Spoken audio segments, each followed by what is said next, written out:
welcome to the most excellent 80s movies podcast. It's the podcast where if we pot it, they will come as we watch through the 80s movies we think we love or might have missed with these our grown-up eyes to see how they hold up. And today we're talking about Field of Dreams, a movie selection from 1989 about which Google says, when Iowa farmer Ray, played by Kevin Costner, hears a mysterious voice one night in his cornfield saying, "If you build it, he will come," he feels the need to act. Despite taunts of lunacy, Ray builds a baseball diamond on his land, supported by his wife Annie, played by Amy Madigan. Afterwards, the ghosts of great players start emerging from the crops to play ball, led by Shoeless Joe Jackson. But, as Ray learns, this Field of Dreams is about much more than bringing former baseball greats out to play. All right, that's Field of Dreams. With me today, as always, is our favorite independent filmmaker. What's up? Oh, hi.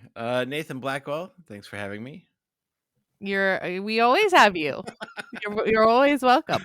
You made it. Welcomest of all the people. You made it to the show.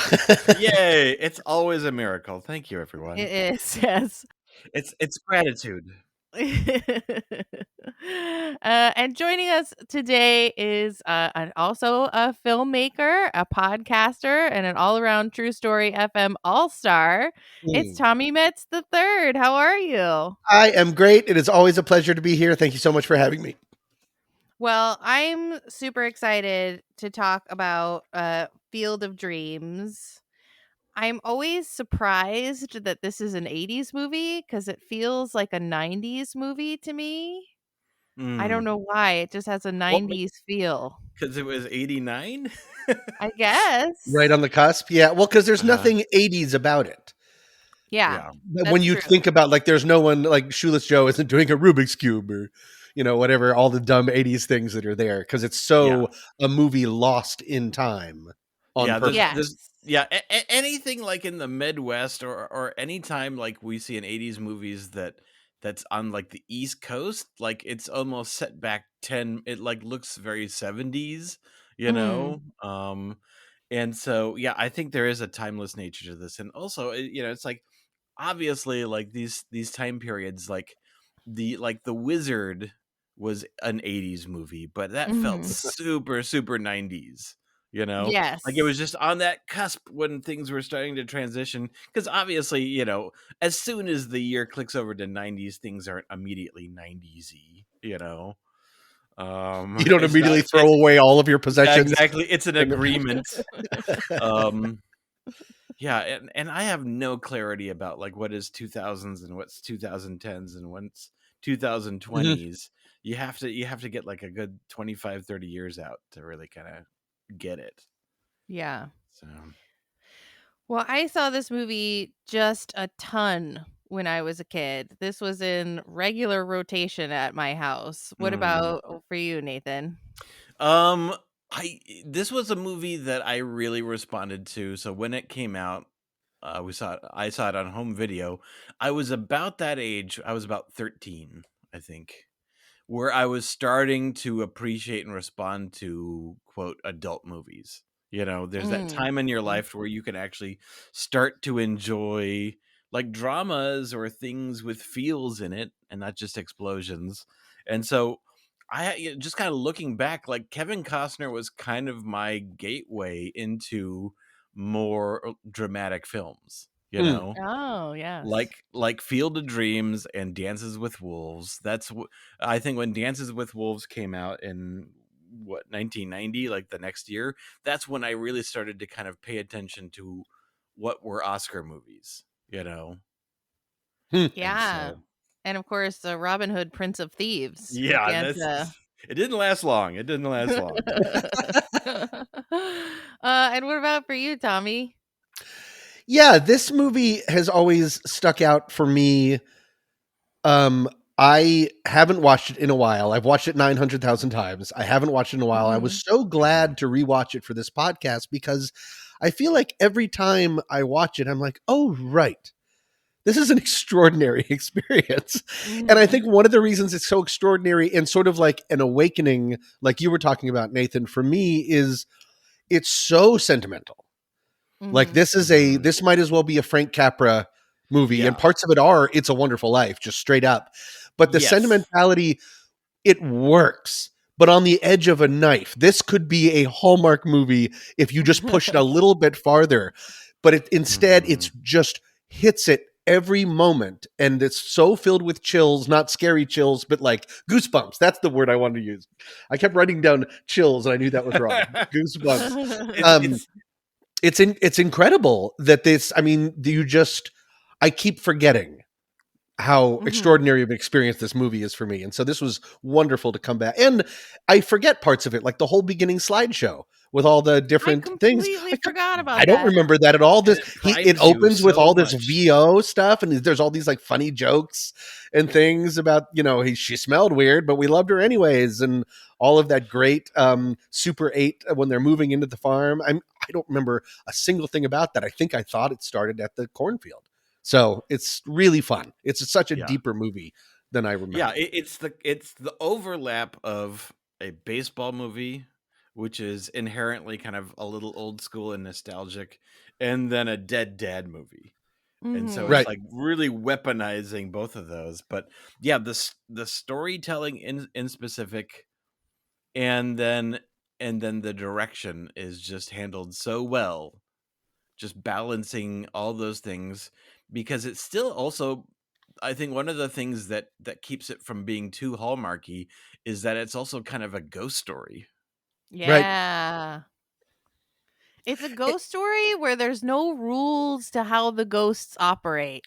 There's nothing makes sense as to, especially when you get to Archie Moonlight Graham, the rules are all out the window. You're like, I thought I knew how the rules worked. Ghosts come from the cornfield.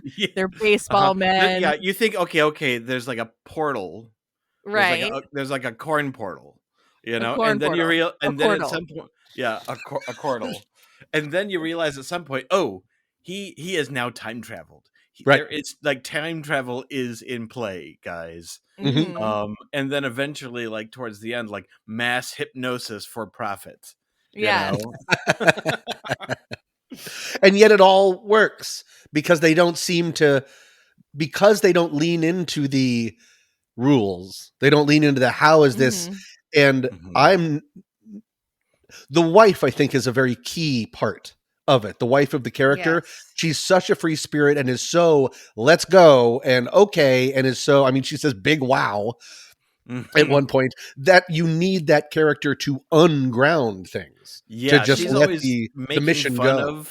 Making fun of him and really kind of, because they really are like these old hippies that live in the Midwest now who have turned into farmers. And so, it's kind of fun seeing like who they used to be as kids, but yeah, that free spirit that she is really helps ground some of the stuff, some of the mysticism and magic. It's like, I hear a voice.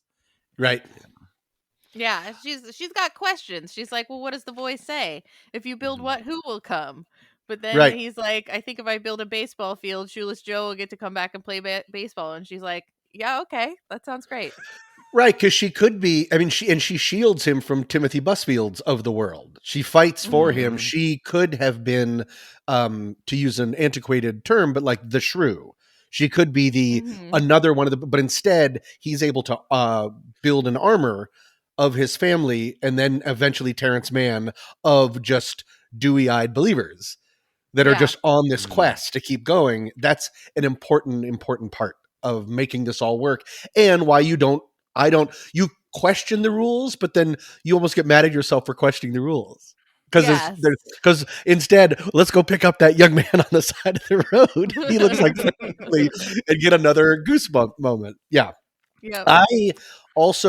I think I knew, and it's embarrassing because it's so clear.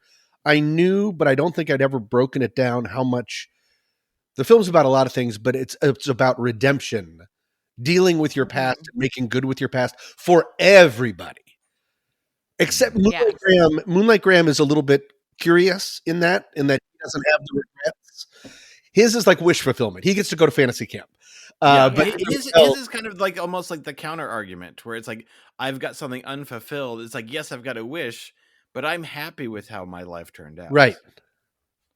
And so maybe that's just that's a great word for it. A counterexample of sometimes when your dreams don't come true, that can lead to better things. And don't always, you can still think about it like, I wish I had that shot, but all he really wanted to do was wink and play. And then have a major dead person say, hey, rookie, you were good. That's like it's icing on a cake of a wonderful lifetime. So it really seems to be, it's about redemption and making okay with the past. That's what the whole book part is about. I had forgotten that whole string of the book banning situation and how we're looking back at our past, trying to now we're becoming neo-fascists about books and things because of things that had happened. We got rid of that. I'm right. I know. Yeah. In the past now. This is our second movie in a row that's had book burning in it. We did Footloose before this, and they were all burn the books. Yep. Slaughterhouse 5 has to go. And now in this one, they're like, we got to get rid of Terrence Mann. Who knew there was so much book burning in the 80s? I think that's really when it got going. Yeah, because it was we were fighting back against the counterculture again. And we were a whip back from the 60s. Yeah. Yep. We were ready to have some satanic panic. Yep. I had forgotten seeing this movie mostly as a kid. I remember the fun of it, and I was really noticing this time how much of his dad is really layered into it. When he's saying to her in the very beginning, I'm 36, I have a wife, a child, and a mortgage, and I'm scared to death that I'm becoming my father. That's his like main motivation for wanting to do one wild and crazy thing. And it's like, okay, he says he never forgave his father for getting old. Right. By the time that he was there, he was already beaten down by life. Yeah, like he was like a joyless. Right. A terribly photoshopped dock worker, it looked like at one point. Kind of like how like real life Kevin Costner, I feel like, has aged into. He used to be like the vulnerable guy who was full of like, of different, it's like he was the vulnerable guy full of like foibles and heart, but then kind of became like the really gruff, geezer, I think it's pre-postman, post-postman. Yeah. I think that's the line. Yeah. It kind of like in some ways, kind of like the transformation of like Tom Hanks to a certain degree. It's like, oh, I'm the guy who needs the girl and I want to do this. And he kind of then transitioned to more dramatic stuff. Right. Where it's really about dealing with these heavier issues. Yeah. There's a little running gag where it's like you got to listen to the little girl because she's the one who first notices Shoeless Joe out there where they're running the numbers and they're like, we can't keep the field and keep the farm. And she's like, Daddy, Mommy, Daddy. Hello. And they're like, would you quiet down, Karen? And she's like, but there's a ghost on your field.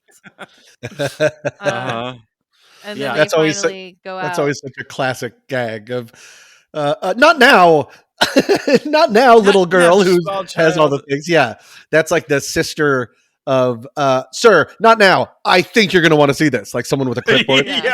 Those are the two options of that happening. Right.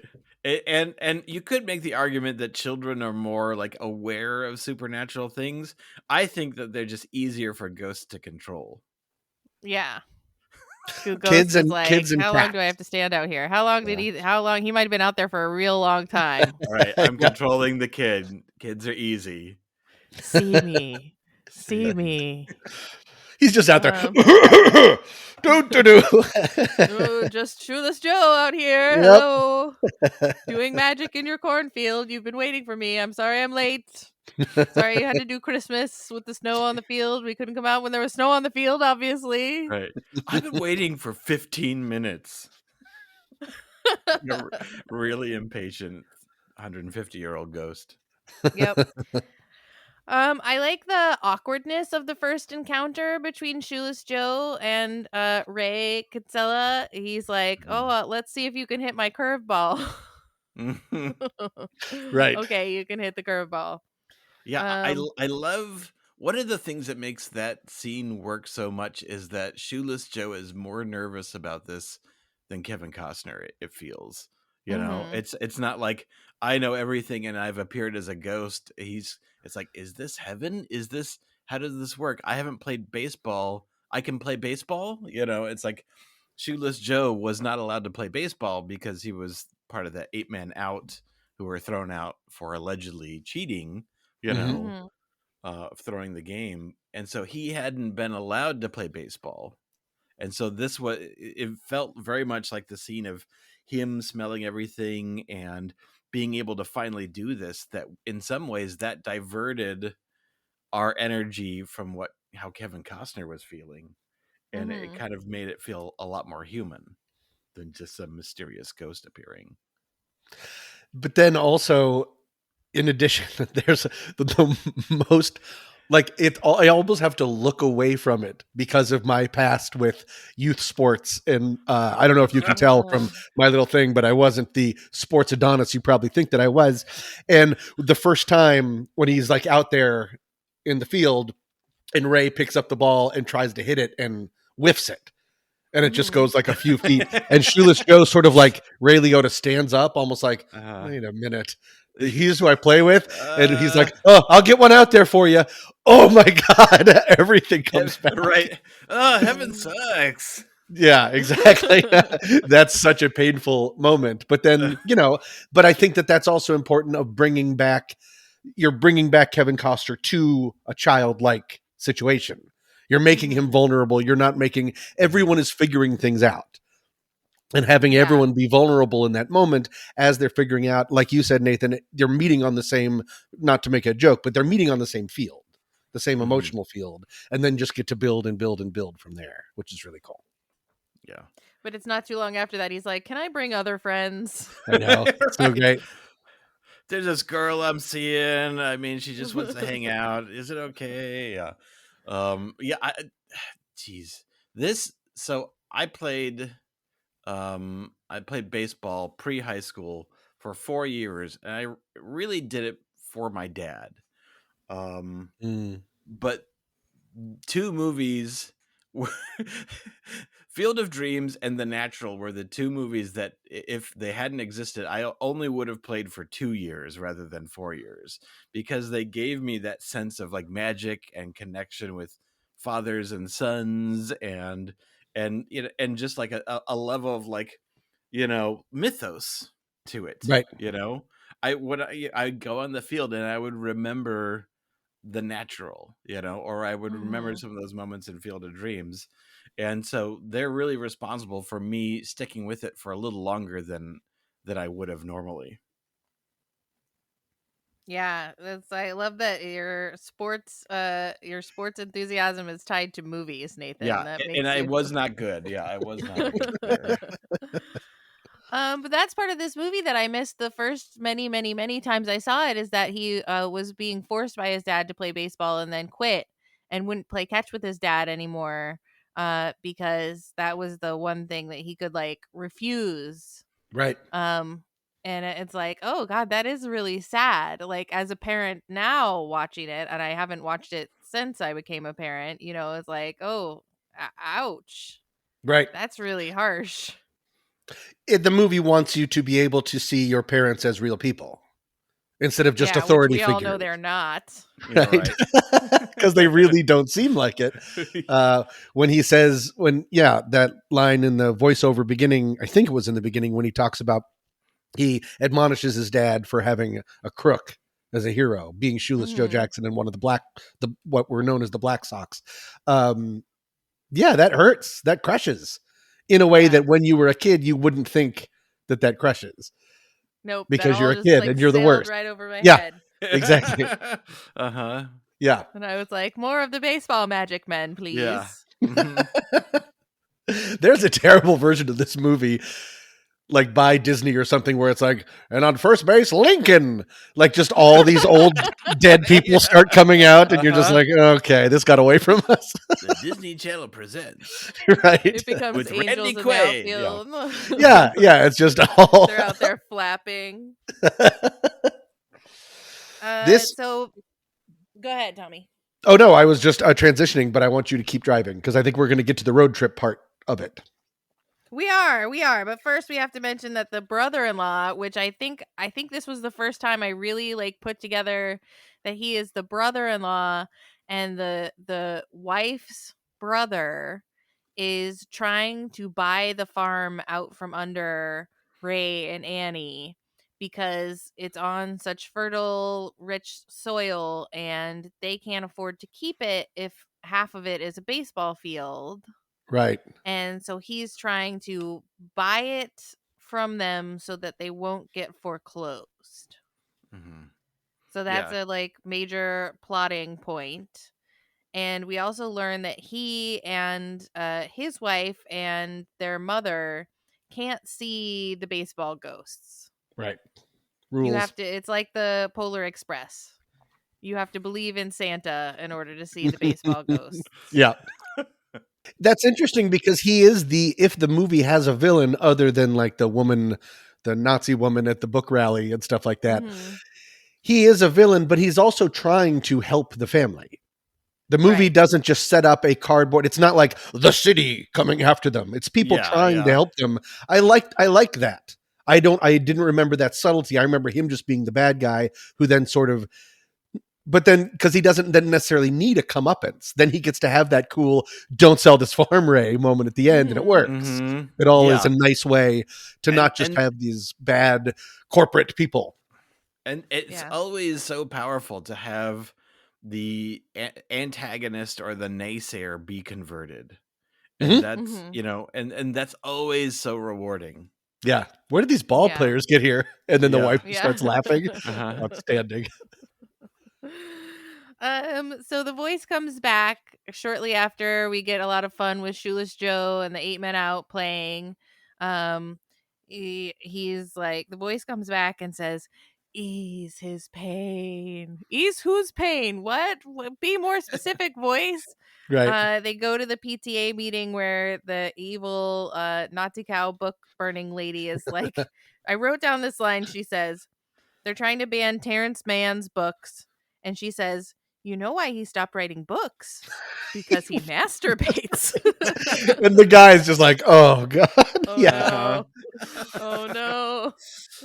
I love how completely disconnected Kevin Costner is during that entire scene. Yeah, the entire scene, he's just, you hear him mouthing, ease his pain as he doodles, and his wife is fighting for the future of democracy. It's cool. I really like them as a couple. Like they're very together as a team, but they're so their own people. It's neat. It's neat to see that. And Terrence Mann is J.D. Salinger, right? Yeah, we're assuming he's a stand-in for J.D. Salinger. That's what I always thought. I know. James Earl Jones said that was his archetype for. Okay, got it. Yeah. So that's when he puts together at the rally. He's scribbling all over his thing. Ease his pain. He figures, I have to ease Terrence Mann's pain. Terrence Mann is in pain. I have to go find him and ease his pain and take him to a baseball game. And she rightly is like, what does that have to do with baseball? Right. So we get a whole research montage where he's like, okay, he gave an interview once in 1978 where he said that his greatest wish was to play baseball. So that's the connection. So I like a good research scene. That's what I miss, research scenes in, because the internet makes everything less like microfiche is where it's at. Yeah, I just like zooming by, and then it immediately stops right at the part where he needs it. Yeah. Rather than like someone Googling on their small phone. Right. All right. Yeah. Okay. How many browsers do I have open? Yeah, it's not as fun. One of my favorite parts is when the wife is saying, no, you cannot go to Boston to try and find Terrence Mann. We're going broke in Iowa. You can't go to Boston. You can't drive our Volkswagen van. It won't even make it to Boston from Yep. Iowa. You can't go until they realized they had the same dream, that he was watching baseball with Terrence Mann. And then she's like, all right, I'll help you pack. Let's do this. Mm-hmm. That's another goosebump moment for me. I think this movie nails, I don't know, there's probably a very easy word for it, but the idea, and you brought it up, Nathan, of like the bad guy getting on board. It's about a bunch of people slowly, one by one, getting on board. And there's something being no about it and then getting on board because of something. There's something extremely satisfying about that. Maybe I just don't see that as much, or the way that this is in movies. This really nails that in some very specific way that I couldn't quite put my finger on. Why this one? Why? Because that moment is in a lot of movies, but this one, this movie, we're going to be talking about it during the road trip, has one of my most favorite movies in cinema history, one of my favorite moments in cinema history, and it gives me chills every single time. And I just don't know, like, why this one? Why is the idea of people jumping on board? I don't know. There's almost like, I'm not personally a religious person, but there is something biblical about this movie, about having faith, being tortured and punished for your faith. Everyone around you says, no, you're going crazy. And yet you're proven to be right. And you gain followers as you go. Maybe that's a part of it, that it's such a ingrained in our traditions story, but then gussied up with baseball and vans. Baseball and vans. That was the original name. A lot of people think it was Shoeless Joe. No, originally the movie was called Baseball and Vans. Baseball and Vans. Yeah. There was a theme song, Baseball and Vans, Baseball and Vans. And then they complained too much baseball, not enough vans. Yeah. So they do end up on a road trip because he goes and he convinces Terrence Mann to go to a baseball game with him, and it's a very uphill battle. Terrence Mann is like, I have no answers for you. I don't know how to solve your problems. Peace, love, dope. Like, get out of here. I'm not that guy anymore. And he says, I've come 1,500 miles at the risk of losing my home and alienating my wife to take you to a baseball game. And he's like, all right, let's go to the baseball game. And while they're there, he sees on the scoreboard an info dump for Moonlight Graham. Moonlight Graham, 1 inning, 0 at bats. There you go. Ease his pain now. Do we hear something? Is that go the distance? It says go the distance. Go the distance. Okay. And he's like, I guess I didn't need you to be here. I'll take you home.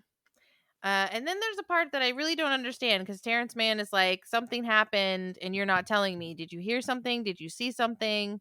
You're not being honest with me. And he's just like, nope, I've taken up too much of your time. Nope, you need to go. Nope, I'm dropping you off at home. And then we get to Tommy's favorite part, I think. Yep. The headlights turn when we're in the POV, and it turns around and it shows now he's in the street standing in the headlights. You hear that boom, and he says, Moonlight Graham, you did see someone. It's like a supernatural moment. Yeah. Yeah. Every time I've watched this movie, when that part comes on, I watch it like 4 times. Wow. What were you saying was the confusing part? The fact that James Earl Jones denies seeing it for so long, or Kevin Costner is letting him go. Kevin Costner is letting him go. Kevin Costner's not like, yeah, I did see something. I did hear something. He's like, nope, you get out of here, Terrence Mann. You didn't need to be there. Well, if Terrence Mann didn't, it seemed like Terrence Mann didn't see anything. Yeah. And I like the idea. And I think also what it says is that lets Terrence Mann trust Kevin Costner in a certain way. He got in this van. He's doing this thing that Kevin Costner says, the voice said, you've done enough. Leave the old man alone. He lets him go and says, thank you. You've done good. I will leave now. I think that kind of gives Terrence Mann, James Earl Jones, the courage to be like, okay, you know what? I'm going to go on this journey with you. Okay. I did see something too. If he was like, look, you saw it and let's go, and we've got to go find Moonlight Graham, I think it would freak him out still, because it's still, And to be fair, this is also probably the first voice in his head that Terrence Mann has probably experienced. So he's like, did this really happen? Is this real? Mm-hmm. And so he's seeing, and yeah, and I think Kevin Costner at this point is like, I've put him through enough. This Archibald Graham thing doesn't seem to involve Terrence, and I don't really want to upset him anymore because he's such a hero to me. Like, I can just let him go at this point. Thanks. Mm-hmm. I apologize. But they decide to go to Minnesota instead. Baseball and vans, baseball and vans. Yep. More vans right now.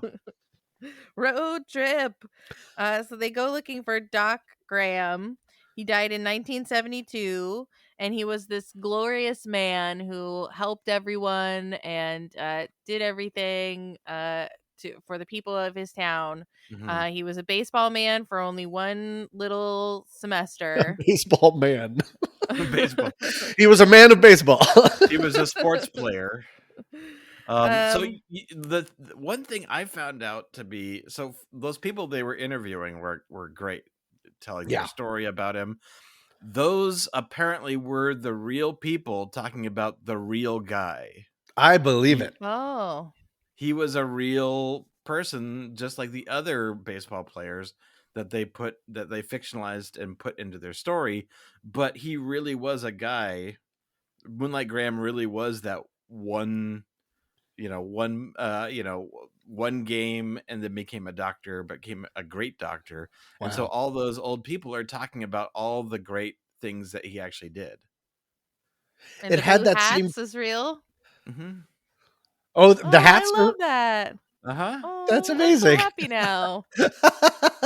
It did have that feeling of like the beginning of, very different, but the beginning of Interstellar, when they have all of those people talking and telling stories. You can tell that it's authentic. Yeah. That they were talking about, they were really talking about the Dust Bowl or whatever it was. And so that was a really neat part. And you get to see Terrence Mann starting to fall back in love with stories and writing. Mm-hmm. He is just breathtakingly charming in this movie. He makes James Earl Jones. James Earl Jones makes every movie better. Yeah. He's true. Just, he's so neat and he's fun and he's funny. So much he could do with Coming to America too, but I mean, he tried. I love him in Coming to America 1, though. He's so cute, and he's like, "Don't you have to wash your penis?" I do. Yeah, he's fantastic. Yeah. So he does call Annie, and after he freaking time travels and meets Moonlight Graham, which is the one part of the movie that it gets a little close for me. It's a little precious. It's a little, like, I really like the reveal of going into the old, of like one of the Godfather is this year's 10 best. The going into the old is really handled well. I like Burt Lancaster. Yeah. Burt Lancaster, he's perfect for the role and almost like has a redemption in that this is like his last role. The movie slides a little bit into Frank Capra-ness, and I don't think it's helped by some of the writing. That one thing, is there enough magic out there in the moonlight to make that happen? That's the one speech that doesn't work for me. It's just a little too dewy. But again, I like what it's about to set up, and I like him, and he's a great actor, and so it works overall. But that gives me a glimpse of what this movie could have been. All of that. Yeah. And then this movie would be too syrupy to really be able to dig into for me. Yeah. I completely agree with that for sure.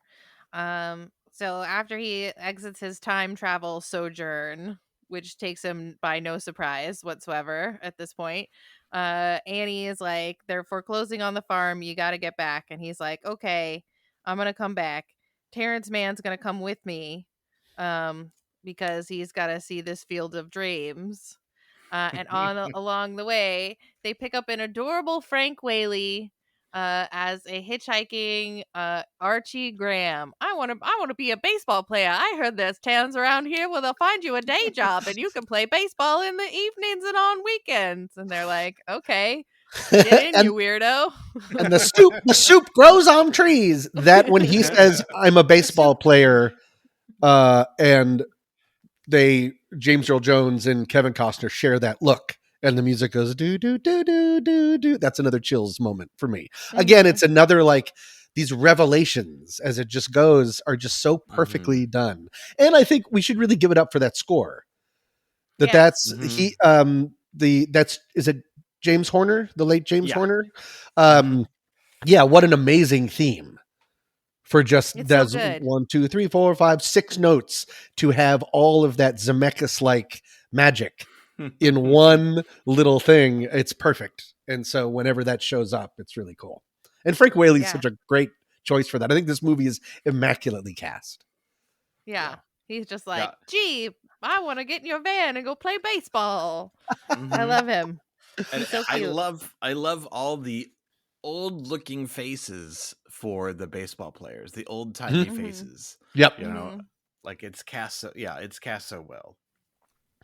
And Ray Liotta is magnetic. You can't peel your eyes off him. No. He's just he's so just charming and immediately likable and immediately sad, and you see all these layers in him at the moment when he's explaining that they invited Ty Cobb, they didn't invite Ty Cobb, and he's like, we told him to stick it. Ha ha ha ha.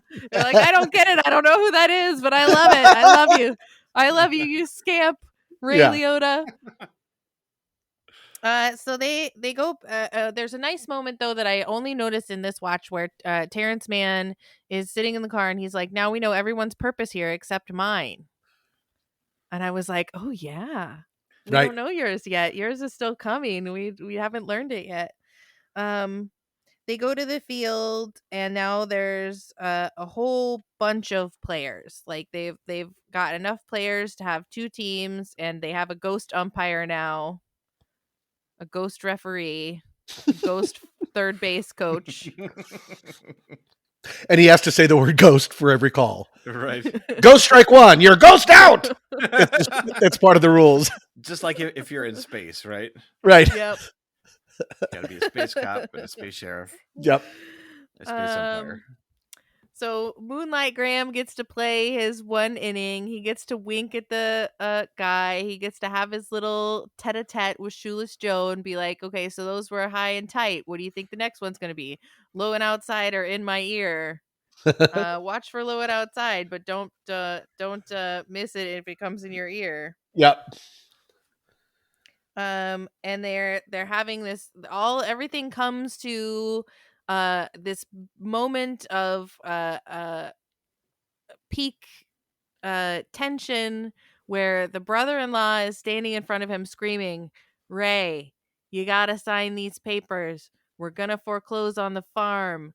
You can't fight it anymore. In the morning the bank's gonna foreclose. Sign these papers. And he's like trying to watch the baseball, and the baseball people are having their moments and doing their thing, and Moonlight Graham is getting his run batted in, and the little girl's like eating a hot dog, and it's all going nuts. And then the moment comes where he knocks the little girl off the back of the bleachers, and all of a sudden she's dying and nobody knows why. She can't breathe. And the wife's like, I'll call the emergency. Like, they're going to make it in time. Of course not. And he's like, wait. And talk about chills. Poor little Archie Graham. Little Frank Whaley's like, what? A little girl in trouble? And he goes right to the edge of the field. And he hesitates. And then he steps over and immediately becomes Burt Lancaster again. He Heimlichs the little girl and saves her life. Yep. What? That's the best part. The shot of the rack focus of the out of focus players, then Frank Whaley entering frame from the right, just to sort of look and see, and we hear the da-da-da-dang-dang-dang. That's the third chills moment for me. It's just perfectly done. So many chills. Yeah. I keep saying chills, goosebumps. I found this movie terrifying. Yeah. God, did you guys not notice they were ghosts? Okay. Anyways, yeah, that's all. I mean, like a whole season of ghost hunters that are just looking for baseball ghosts. Right. Just looking for... Yeah. I'm really into ghosts, but only sports ghosts. Only ghosts that were famous this season. Sports ghosts. And then he saves the little girl's life, and all of a sudden the brother can see the baseball men, and he has to walk back into the corn, and they're all like, "See ya, Doc. Great job, Doc. We loved you, Moonlight." And Ray Liotta's like, "Kid, you were good." And he's like, "I best be going, or Alice will start to think I got a girlfriend." And it's like, "Oh, he's so cute. I love him so much." Into the I got a cornfield he ghost train to goes. catch. Yep. Right. And that's when we get the whole people will come to see the baseball. They won't know why they're doing it. Terrence Mann gives that beautiful speech. Like, people will come, Ray. People will come. And then he's like, okay, well, then we won't sell the farm. We'll just wait for these people to come, and they'll each pay $20, and somehow that'll keep our farm afloat. And they invite Terrence Mann to go into the corn with them. That's his purpose. Then that's his purpose. But Kevin Costner is all indignant that he doesn't get to go die and be in the corn too. And it's like, buddy, you don't get to go in the death corn. Did you get the feeling that Terrence Mann was going to die? I always got the feeling that he was going to go there and report back. I think they were bringing a writer over there to then start this new whatever is going to happen in this weird corn hypnosis field thing. I always thought that they were inviting him to be almost like Jodie Foster in Contact. Right. Go see the stuff, then come back. And I think, and then he gets to write and share with the world what is on the other side. Yeah, is just how I always took it. Because he doesn't achieve anything by dying. Right, because it was not like James Earl Jones saying, "No, my place in this world is done." He's saying, "I can come back." Okay. So he's going to come back. I mean, he could be wrong. Yeah, he could be horribly wrong. It's like, "No, we must remove you from the playing field," you know? Seems like an awfully big risk. Yeah. I feel like it was more kind of like Richard Dreyfuss getting on the alien ship. "I think I'll come back. Bye, kids." Right. And then the most important moment. My favorite part of that speech, by the way, is the memory's so thick they'll have to wipe it away from their faces. That line, I think, when Terrence Mann says I think that's a beautiful line that is this close to being too much again.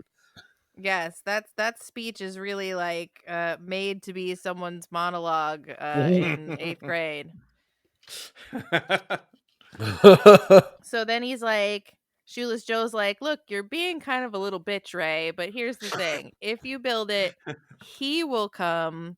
Ba-ba-da-boo. It's your father. Your father's here, and he's young.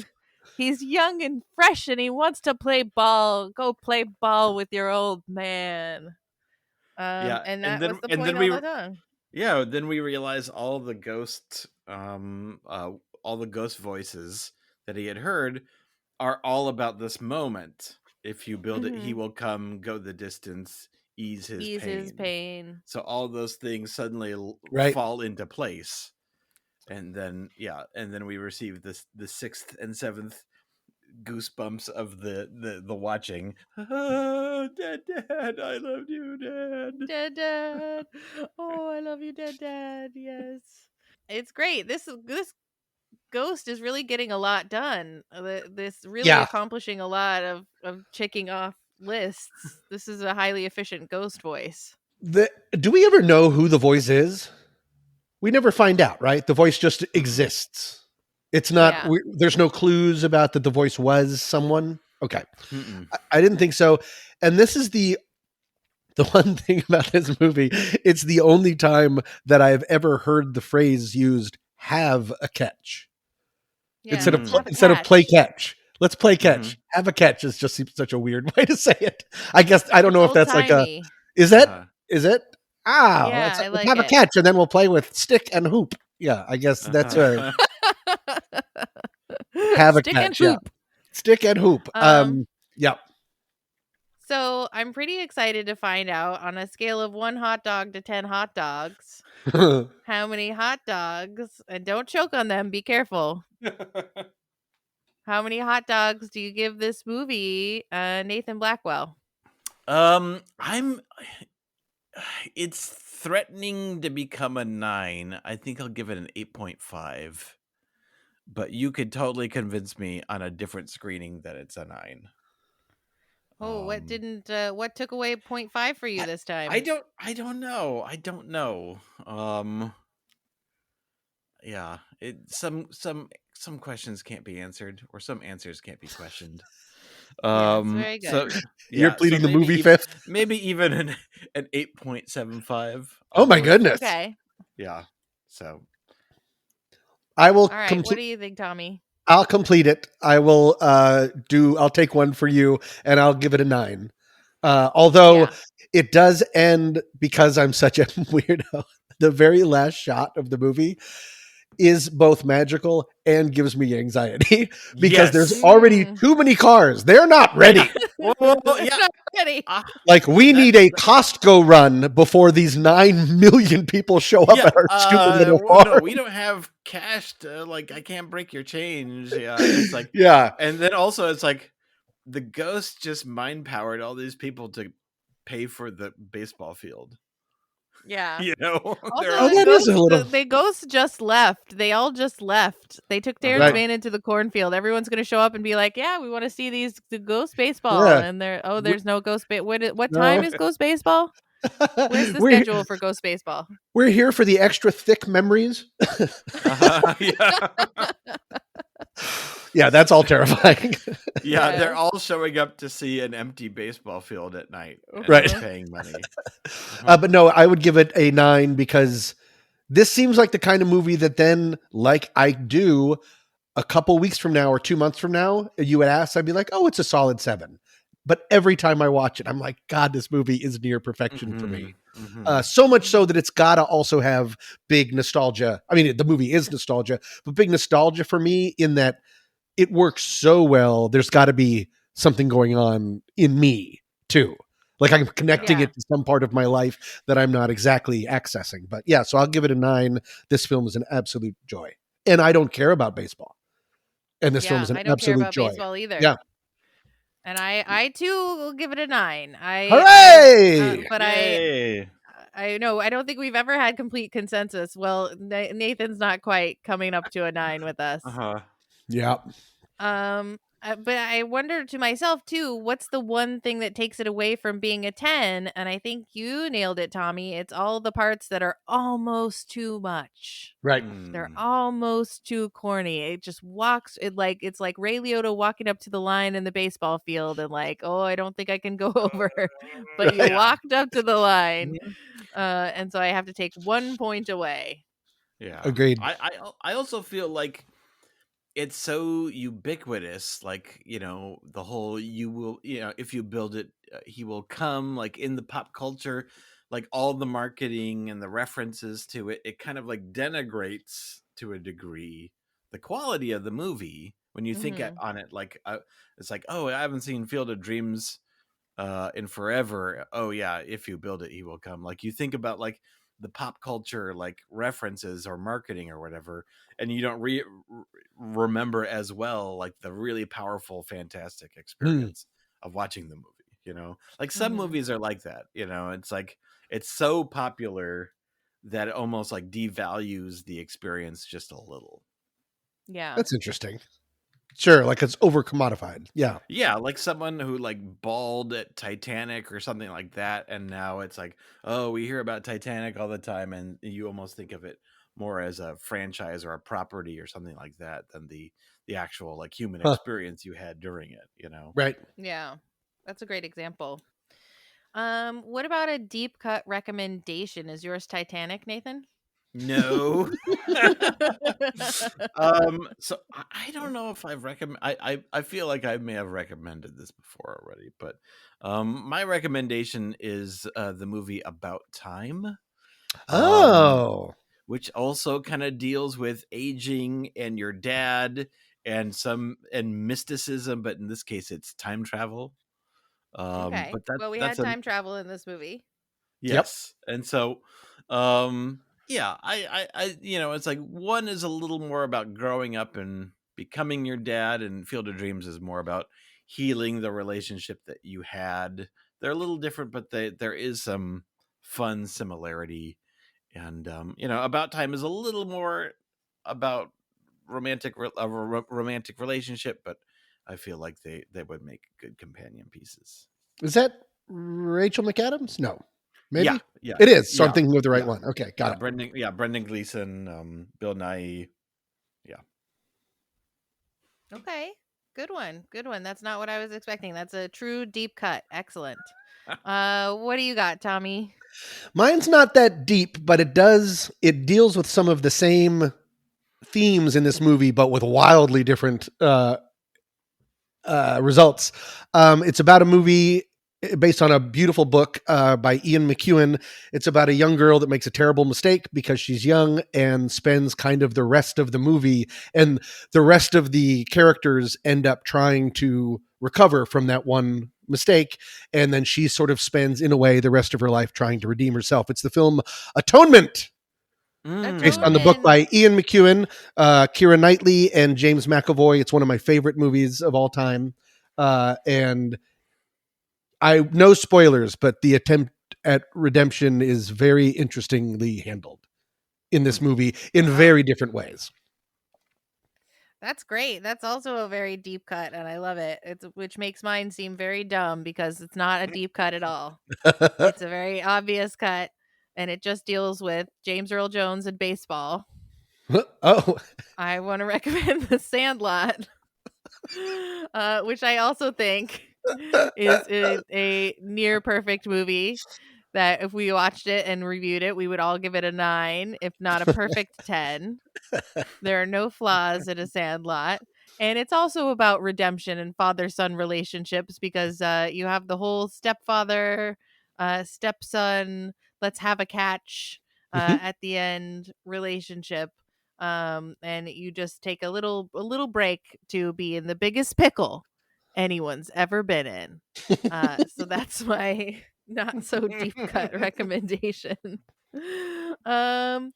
Tommy, where can people find all your podcasts and listen to all the amazing things that you do? Oh, well, truestory.fm. I'm on the film board, where we do like a new movie that's coming out. The next one that we'll be doing is Argyle by I can't wait for that one. Matthew Vaughn. So that's always a lot of fun. It's me, Pete, Uncle Pete, and Justin Yeager, and then we're starting to have some more people join us. Cool. I'm on Sitting in the Dark, which is a horror film podcast with Ray Delancey, Kyle Olson, and again, Uncle Petey. And we do just once a month. And then Pete and I used to have a comedic podcast about anxiety called What's That Smell? It has now changed to WTS Presents All the Feelings. After 8 seasons, we ran out of things to be nervous about. So now we are doing deep, weird dives into human emotions and all the things that make us human. We're going to be starting, we're doing special members only episodes right now. And then a little bit later this year, we're going to be taking on the 7 deadly sins and the 7 heavenly wonders. I don't remember what the other thing is. And it's been a lot of fun. We did that all last season and it was a great time. So yeah. That's wonderful. I love that. Keep an eye out. Thank you. Cool. Nathan, what about you? Where can people find and support your filmmaking endeavors? The best way is our production company, Squishy Studios, YouTube or on Facebook and Instagram. If you want to check out our stuff, short films. When our feature film, the last movie ever made, will come out. I still don't know when it'll come out. I think maybe spring or summer. Okay. But the information will be on those social medias. We won't keep it a secret, and so that's the way people can watch. So. And you're doing a panel about what happens after you made your movie, which sounds exciting. We sort of did that panel in our bonus content here. Yeah, it's just a distribution panel. I've been asked to talk on that, but that will have passed by the time this podcast airs. So. Okay, I just think it's cool because we talked about it in our bonus content, and now you're doing a whole panel about it.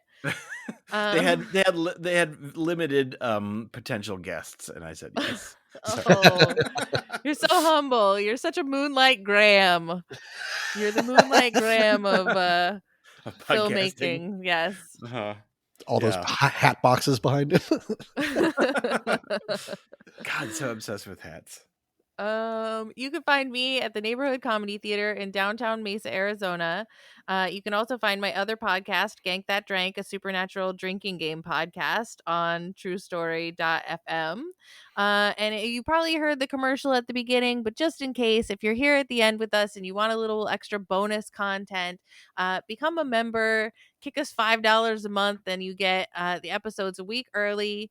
You get extra bonus content. And you get all of the True Story FM action on the Discord channel. You can chime in and say hi to us and all kinds of other fun stuff. Become a member at truestory.fm. And when you're out there in the world, please keep the most excellent 80s movies podcast motto in mind. Be excellent to each other and party on, dudes.